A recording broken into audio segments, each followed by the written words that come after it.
Our next speaker is Logan. He is a PhD in autonomous automation or systems. Thank you, Logan. I appreciate that. He runs his own company named Data Shapes, and he also works with the Defense Department, I believe, as well.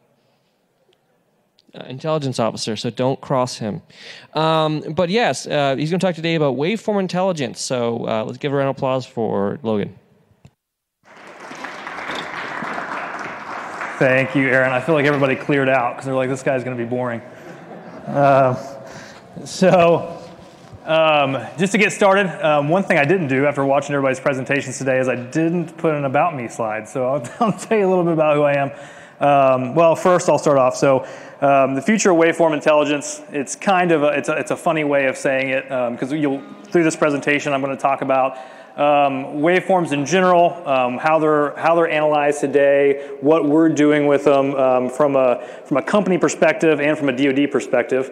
But also the future of waveform intelligence really exists in how we've processed data in the past. So I'm going to talk about a lot of traditional machine learning approaches from that everybody's probably here that's probably familiar with that we utilize to do some of our analysis, which will be familiar.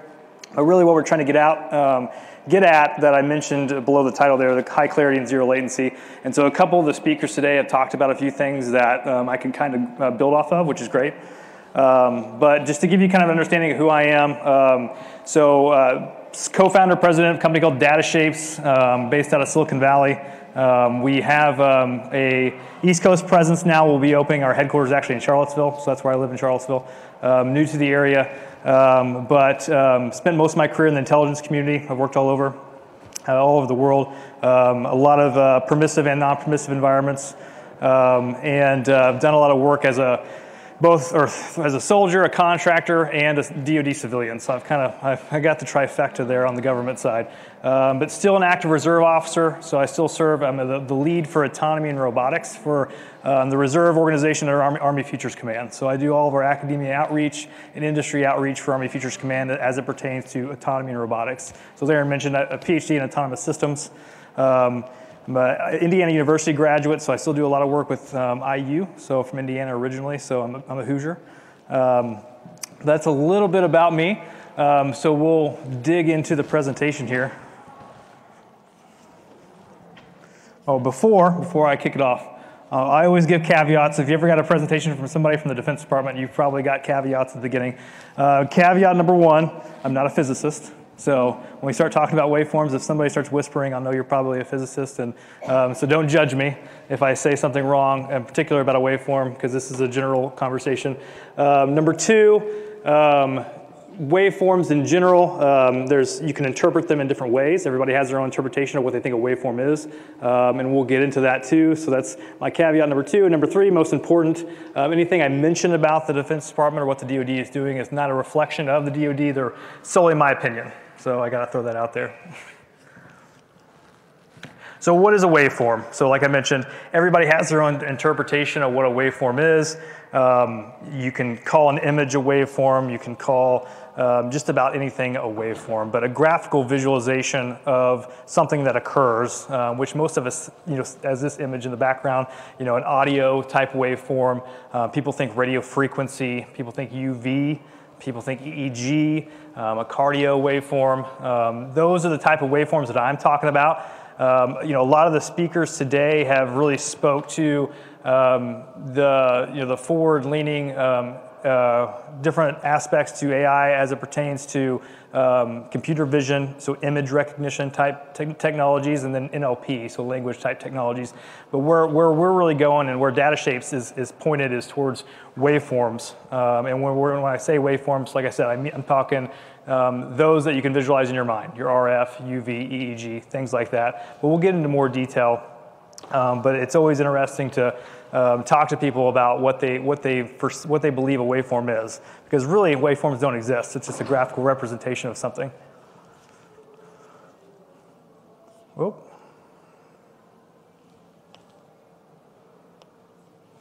Yeah, maybe I'll figure it out. Okay, so this is my fourth caveat. So this data point that I have on here is not sourced. So it's one that we've dug into as a company for several years. It's one that we believe. but around 60% of sensor data that's collected today is waveform data.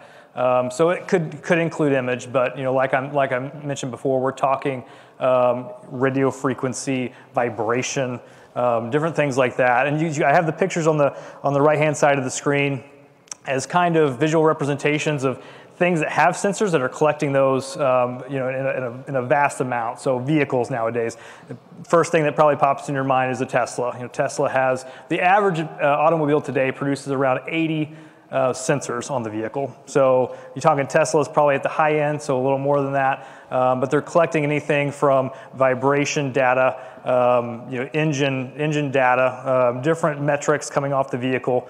But a lot of that data is waveform data that's being collected. The middle image has a musician. He's singing. Microphone is a sensor. It's collecting waveform data from the audio, from the voice that's being recorded. And then the fighter that's at the bottom, it's collecting all different kinds of waveforms based on the sensor platform that's attached to the fighter. So it could be electronic warfare, it could be signals intelligence type sensors, different things like that. But they also have operational sensors on the vehicle as well that's checking for vibration and collecting that data as well.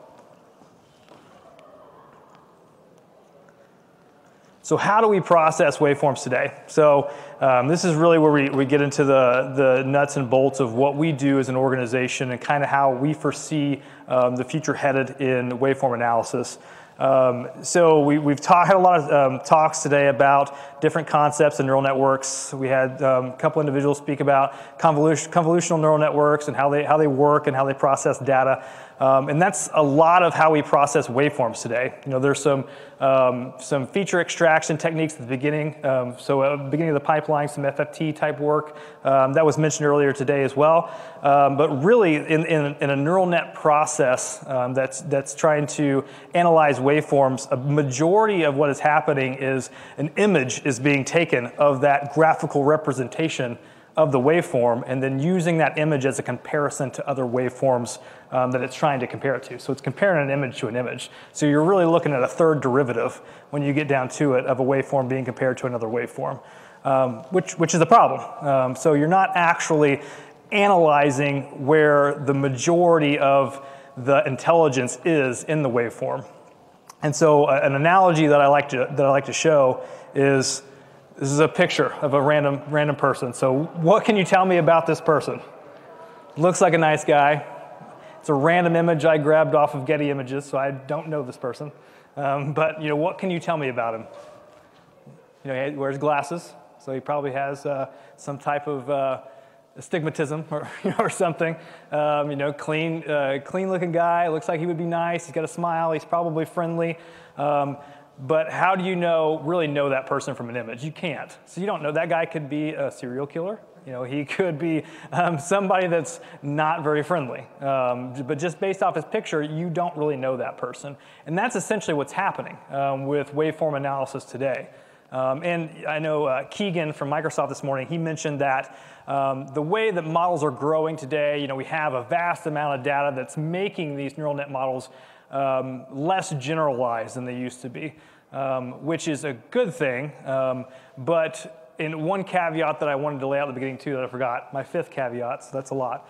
My fifth caveat is too, when I'm talking more at the tactical level as well, and we're talking about waveforms. So if I'm analyzing waveforms at a strategic point, we might not be having the same conversation, but when you talk about the waveform analysis that we do, we're really at the tactical level. So at the edge, at the tactical edge, however you want to look at it. So at the sensor level, where the collection is occurring. Because that's where you really want to drive that real-time intelligence. So the generalization is still happening at that endpoint. So when I say edge, I'm talking about the most distal point from a network node, so for a device, the most distal point. So that's where a lot, especially, we do a lot of work that's focused on defense. So the tactical edge is where a lot of that analysis is wanting to occur, but it currently doesn't because it has to be pushed back. So it has access to these larger models to do some more of that analysis with the vast amount of data that exists. We're trying to push it closer to the edge. So like I mentioned, what I call neural net solutions, or everything that everyone talks about nowadays, I refer to it as conventional AI solutions. So as I mentioned before, image comparison, so you're generalizing the similarities. So that's essentially what's occurring. So in pursuit of generalized principles, neural nets effectively destroy the fidelity of the original data.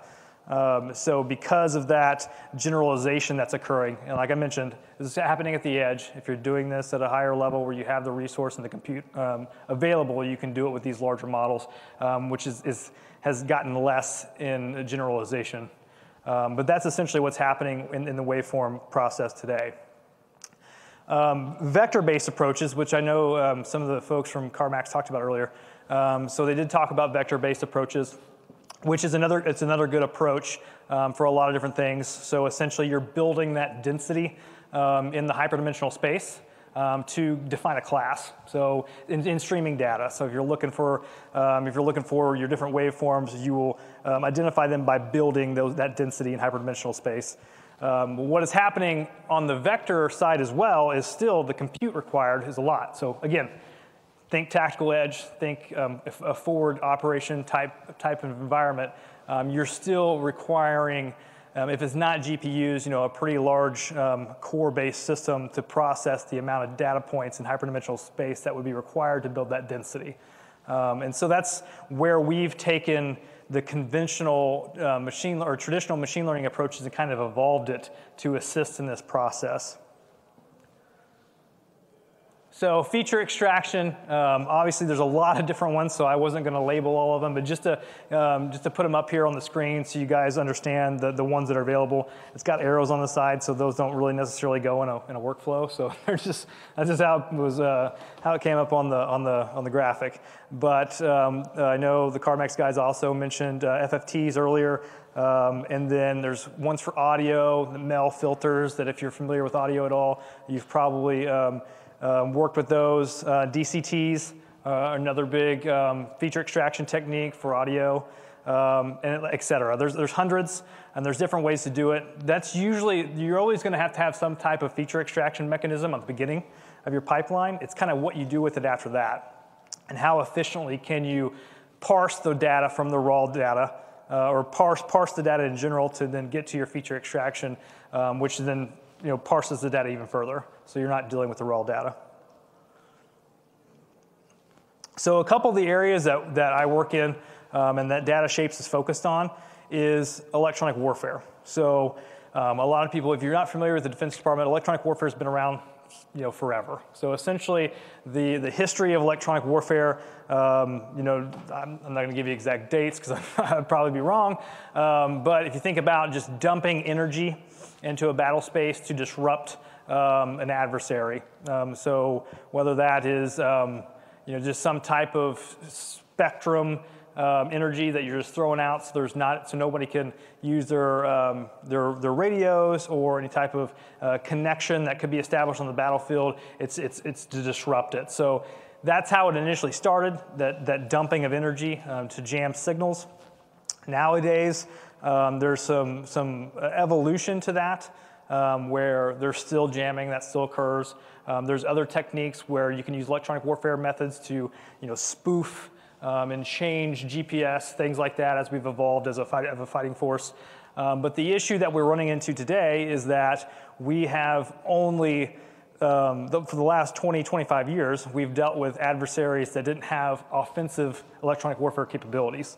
So now we are in a situation where we're fighting a near-peer adversary that does have offensive EW capabilities. So how do we defensively posture ourselves to respond to electronic warfare threats? And that's where being able to further analyze these waveforms that are being thrown out across the battle space to disrupt operations is key. So other people might mention, what if somebody's just dumping energy into a battle space to disrupt communications, what does analyzing that waveform really do for you? Because it could just be a giant blast of energy. But there's a lot of intelligence that you can gather from those signals once you start breaking them apart. And so once you start understanding the metrologies, the measurements of the waveform, You can imbue metadata to that waveform, so you can then make it searchable. There's a lot of different things you can do to it to then compare that blast of energy to maybe a source, so an antenna or some type of device that's dispersing the energy on the battle space. So then you can accurately tie that device or that mechanism to an adversary. So it's something that makes us more equipped to fight in a quick battle against a near-peer adversary. So that gives you kind of an idea of how we're utilizing the waveform intelligence on the EW side. So electronic warfare devices are through every service. This is a picture probably of an Army device that's utilized, but there's devices both, or in every service, they have some type of device, including on-orbit type devices today. So you can imagine that with an adversary that has similar type capabilities, we would want those monitoring and those defensive type EW capabilities spread throughout the services. So cardio, healthcare is another one that I like to talk about. So DataShapes actually made its debut in healthcare. Our core team has been around for about a decade. So we've done some work with big pharma, analyzing cardio. So initially we got our start with some of the big pharma organizations monitoring cardiomyocytes, so heart tissue for drug interaction testing. And the way that we were doing that, employing these traditional machine learning approaches to monitor thousands of channels at one time simultaneously. So as these waves, cardio waves were coming off of stimulated heart tissue, they were introducing drugs to see how that would respond. Traditional cardiologists or electrophysiologists trying to read this data, that's a lot of data for any one person to read. So obviously you'd want some type of ML or AI application to be able to assess the intelligence coming off of those waveforms. So in this one being cardio, time-based, time domain. So you'd want to have some type of application or software to do that for you. So that's really where we got our start. We were able to embed our software in some of these devices that they already had, so some of the hardware, and then we were also able to stand up kind of a on-prem platform for them to use to analyze waveforms both in real time and then to correlate various deficiencies to archival data. Which is another big one. So fast forward to today, this was around 8 years ago. So fast forward to today, we're still working with some healthcare companies to embed our software on smart devices.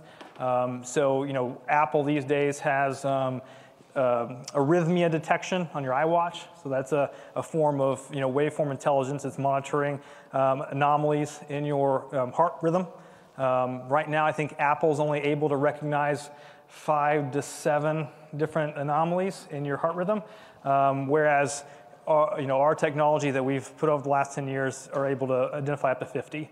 And so that was all pre-trained in the cardio environment and in pre-pharma. That gives you an idea of where cardio is going as far as intelligent waveforms or waveform intelligence.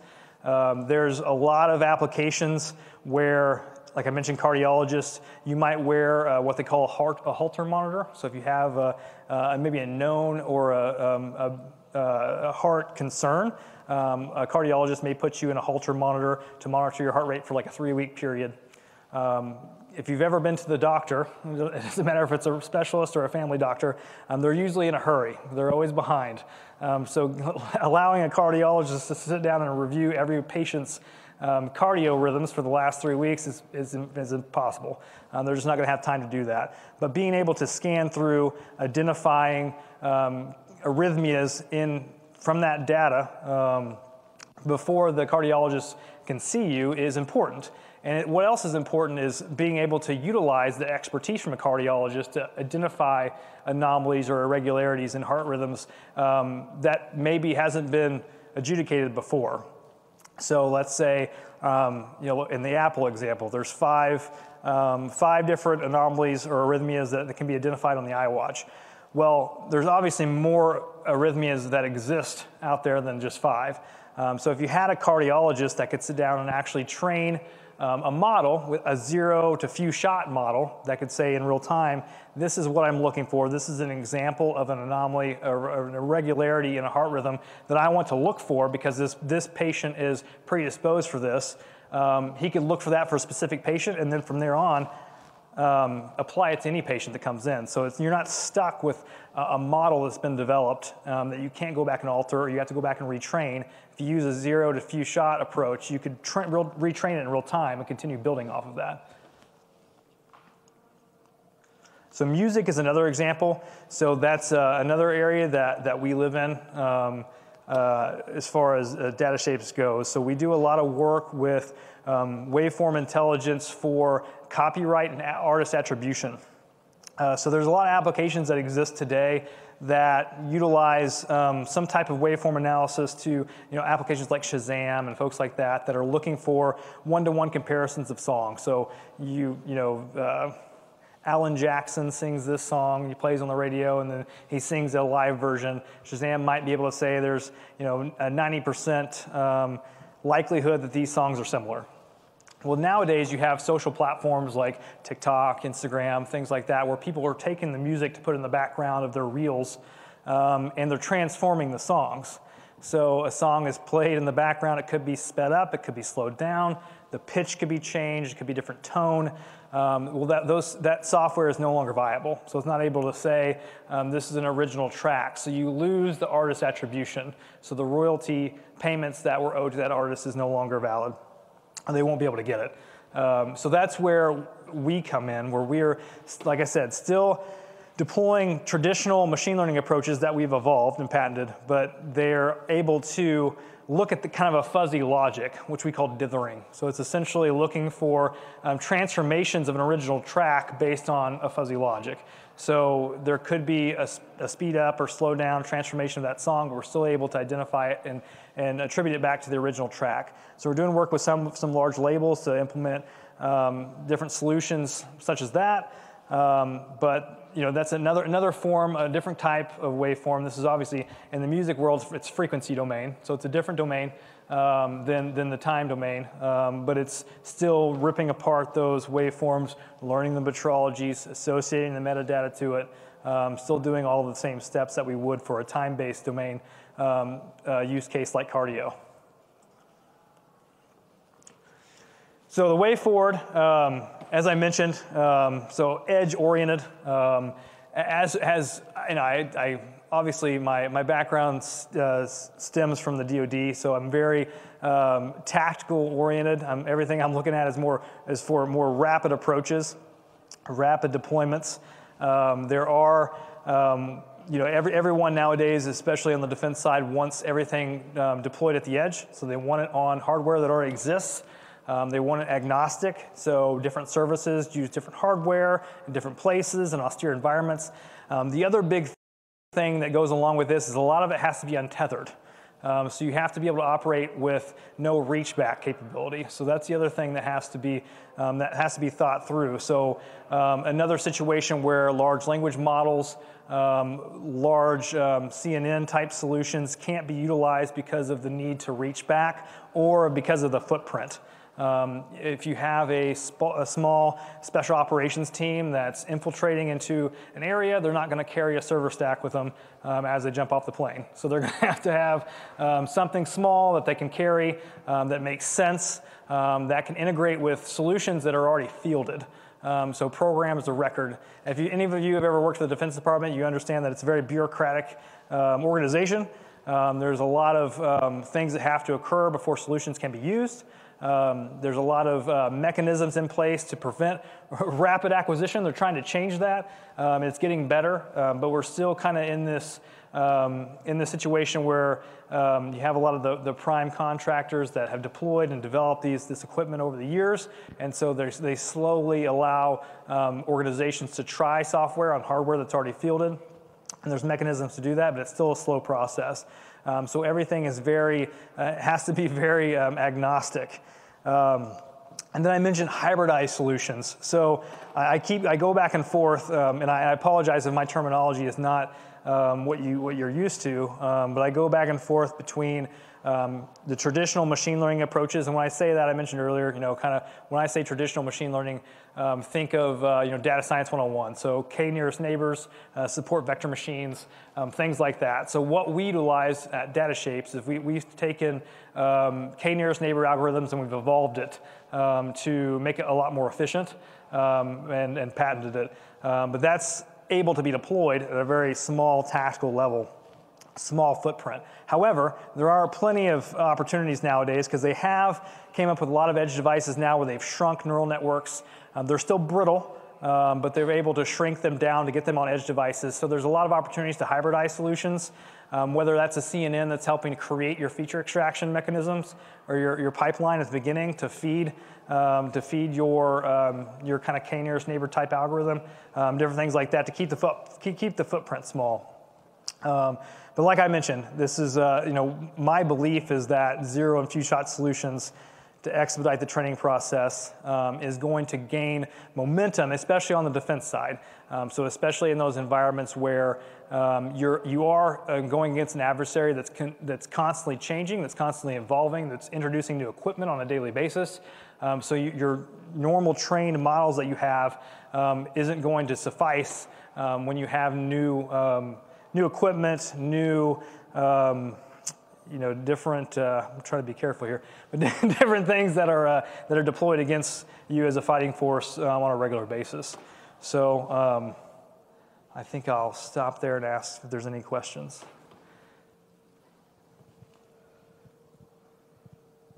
I'm happy to talk afterwards.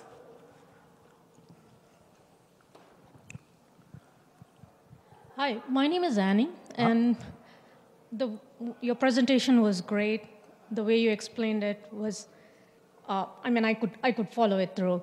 My question is like, the waveform that you're talking about, you said it's used in defense, but I believe it can be used in manufacturing as well, in the machines.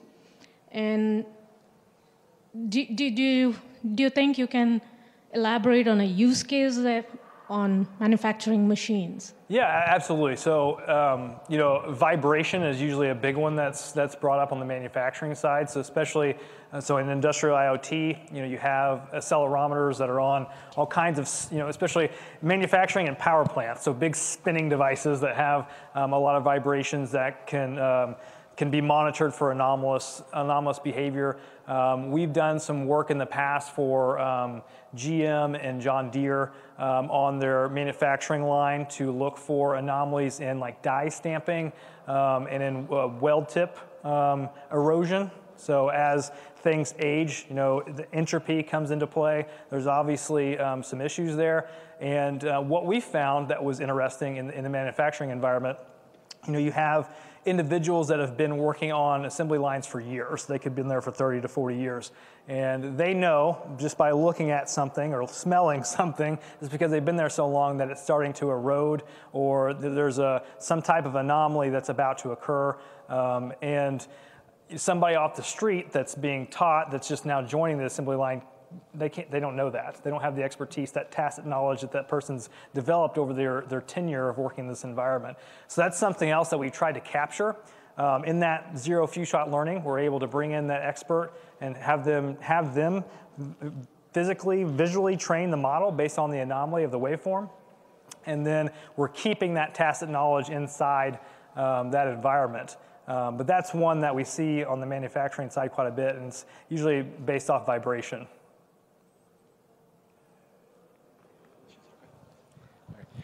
Thank you again for your time. My first question about hybridized solutions.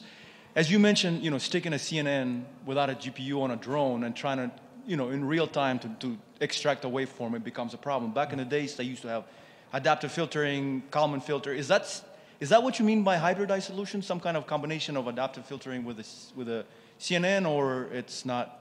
That's what I mean. Yeah, so we've experimented that. So on a small drone, if you're talking like a small UAS, a lot of them today use like a Jetson, if you're familiar. So a small compute device that you could put on the drone that would be powerful enough to power some small neural network like a CNN that could help you.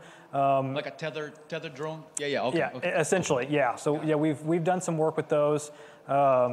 We've on the bigger strategic drone platforms, you have plenty of compute power. What you compete against there is real estate. So where are you going to fit? Are you cleared to fit? You're competing against the industrial complex there from the prime contractors and things like that as well. Thank you. And last question. Let's say you have a lot of sensors and they stream at different rates, right? You have, half a hertz, you know what I'm going with this. Sensor fusion, how do you address that in your So we have a mechanism that, so we run a lot of our feature extraction algorithms off of libraries. So we've developed them over time, over the last 10 years. So we do have a readily available library that we'll pull from for the feature extraction part of it. So we're able to identify. However, when I speak of the hybridized solutions, we've also identified a way to essentially work with that end user to help build the library up front with some new GPU-based technology that's out there to help us kind of develop that up front, along with the expert training that we also utilize. So we can bring in, if we're working with some type of intelligence organization, we'll bring in the experts, the analysts that actually work the desk, that monitor these different waveforms on a daily basis. You can think of sonar as a good example that we've worked with some experts on, where they've actually identified, this is visually what an underground mountain looks like. Because if you guys remember a couple years ago, there was a submarine that ran into an underground mountain and destroyed a submarine. They weren't able to identify that in real time. So now we're able to go in. They will assist us in developing that zero few shot training instance. And then it's embedded from then on forward. But then they can also use it to query historical data. So there's a lot of sensors that are deployed in the ocean nowadays from a sonar perspective that are constantly collecting sonar data. So there's been some anomalies that we've been able to identify that wasn't necessarily picked up on before from things operating off of close to the United States based on sonar signature and an expert sitting there and training it in real time. Any more questions? I have two. So this question is for me, and the next one isn't so much. So as a person who's biased towards Bayes, there's some irony there if you know Bayes, I was wondering if you use that to your advantage. You were talking about sort of making compact models with expert information to sort of like preload information to a model and make it fast and efficient. We haven't, no. So. Okay. Yeah. Bayes isn't always fast, but at least you can kind of sort of bake in expert opinion to some degree. Sure. No, I definitely agree. So we have a couple. We do have this argument on a regular basis internally. So I can join if you want. I throw a good right fist. we have some engineers that, and so I wouldn't say no. I would say recently we haven't. So in the past we have utilized that technique just because we had some engineers that were very fond. So we have built some solutions in the past for individuals using that.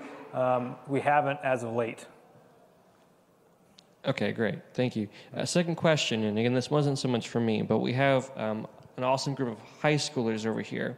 And one thing I've picked up about what you've done, which is really cool, is that from a career perspective, what you've done is you've used your experience to identify a great value application, which is this at the edge waveform data, which has applications broader than the defense department, but something that you probably ran into looking at in the defense industry from your experience. So looking forward to their future careers as data engineers, data scientists, and that kind of stuff, what do you see for the future as to how maybe they could engage, like how they could maybe best prepare themselves? You don't have a degree in data science, I don't think, right? Which is Or maybe I do. I have a master's. That's right, you do. I have a master's in data science. I just don't call mind. myself a data scientist. But do you have any advice for our high schoolers about the future of data and how you had the perception to kind of like craft your own career around this sort of unique value stream that you discovered? Yeah, no, that's a great question, and happy to talk to you guys offline too if you have additional questions afterwards. But I really found myself, so believe it or not, my undergraduate degree was pre-med, so I was going to go to med school. So the Army kind of changed my trajectory. So I was an ROTC guy in college and undergrad. So I commissioned actually as an infantry officer. So I was a tactical guy. I did all of that stuff initially, but saw, I was fortunate enough to see where data was going. So that's really where I entered the data science field. So I pursued my master's in data science and applied machine learning, and then switched over to an intelligence officer. So I saw how data at the time on the defense side was really being applied to more of the intelligence agencies, the intelligence functions. So that's where I first saw that initiative occurring on the defense side. I transitioned out of full-time government service around 7 years ago or so, and was able to quickly apply that knowledge base that I learned there to the Fortune 500 environment. So I left full-time government service, went out and worked in the commercial industry for a little while, and then was able to really pick where I wanted to go, because the way they were using data on the defense side, it might have been a little slower to be adopted. But it was, I came out at the right time. Everyone was kind of adopting the data science methodologies and applying them in different ways. So I would say I'm biased, but the defense side is definitely a good avenue to go. There's a lot of opportunities, a lot of different ways to find your fit, and they're definitely looking for that expertise. So if you're interested in it, they can coach and send you to school and teach you how to apply it on the defense side. But it's a dual use thing. So you could learn and you don't have to. It'd be free of cost. They'll pay for your education, and then you can directly apply it to the commercial industry. But I'm biased in that perspective. But on the waveform side, really, I saw that a lot on the defense side too. Like I mentioned before, so my PhD's in autonomous systems. So I ran a robotics company for a while, so I really saw how edge computing was critical to the robotics side. And so that is where I saw the application of edge computing when it came to waveforms and things like that. Because on the defense side, it's hard to talk about in this type of environment, because when you start talking about signals intelligence and things like that, the classification level goes kind of high. So I have to be careful, but I could happy to talk to you guys offline about any of that kind of stuff and how I kind of shaped my path towards where I am today. But I usually get a lot of parents that get angry with me, because I always push people to look at the defense route, because I definitely think there's a lot of opportunities there, and a lot of expertise that you can gain that's not readily available on the commercial side right out of school. Thank you very much. Any other questions?